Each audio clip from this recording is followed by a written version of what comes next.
ফাআম্মা মান উতিয়া কিতাবাহু বিয়ামিনি ফায়াকুলু হাউম ইকরাউ কিতাবিয়া ইন্নী যানানতু আন্নী মুলাকিন হিসাবিয়া ফাহুয়া fee ঈশাতির Radia fee জান্নাতিন Alia.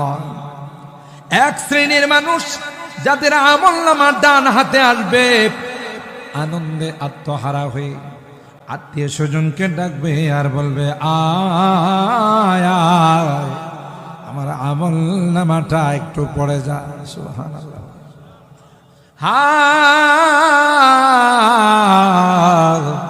উমুকরাউ কিতাবিয়া। দেখো না, প্রত্যেকটা সাবজেক্টে আমি 100তে 100 পাইছি। সুবহানাল্লাহ। ইন্নী যানানতু আন্নী মুলাকিন হিসাবিয়া। আমার ধারণা ছিল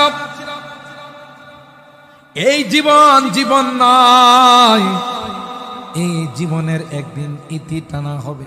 ঠিক কিনা বলে? জমানা বয়কে হালে রেহতা নাহি, জমানা বয়ক হালে রেহতা নাহি, গুज़िश्ता जमाना फेराता नहीं, गुज़िश्ता जमाना फेराता नहीं। যেই সময় চলে যায় আর আসে না। যারা মুরব্বীরা যৌবন কালটা হারাইছেন, এক সময় তো আপনি লোহা খায় হজম করে ফেলাইতে পারতেন। ঠিক কিনা বলি? রক্ত ছিল গরম।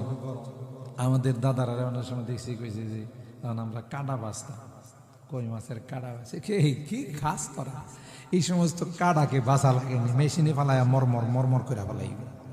কথা কয় আমরা জীবনে কোনোদিন ভুলেও কাটা বাঁচি নাই, মেশিনে ফালাইছি মরমর মরমর আওয়াজ করছে। এই জন্য ওরা ছিল মেড ইন জাপান আর আমরা হইলাম মেড ইন চাইনা। কথা কয় না, ওরা ছিল মেড ইন জাপান। এমন শক্তি ছিল গায়ে, কিন্তু এখন দুইজন ধইরা ওড়ান লাগে। বসলে উঠতে পারে না, উঠলে বসতে পারে না, শুইলে বসতে পারে না। যৌবন কালটা চলে গেছে। লাইতা শাবাবা ইয়াউদু ইলাইয়া। হায়রে আফসোস, যদি আমার যৌবন কালটা ফেরত আসতো। কিন্তু কোনদিন আর আসবে? কোনদিন আর আসবে না। যাই দিন কোনদিন ফেরত আসে না। এই জন্য আরবিতে বলা হয় আল ওয়াক্তু আসমানু মিনাজ যাহাব। আরে সময়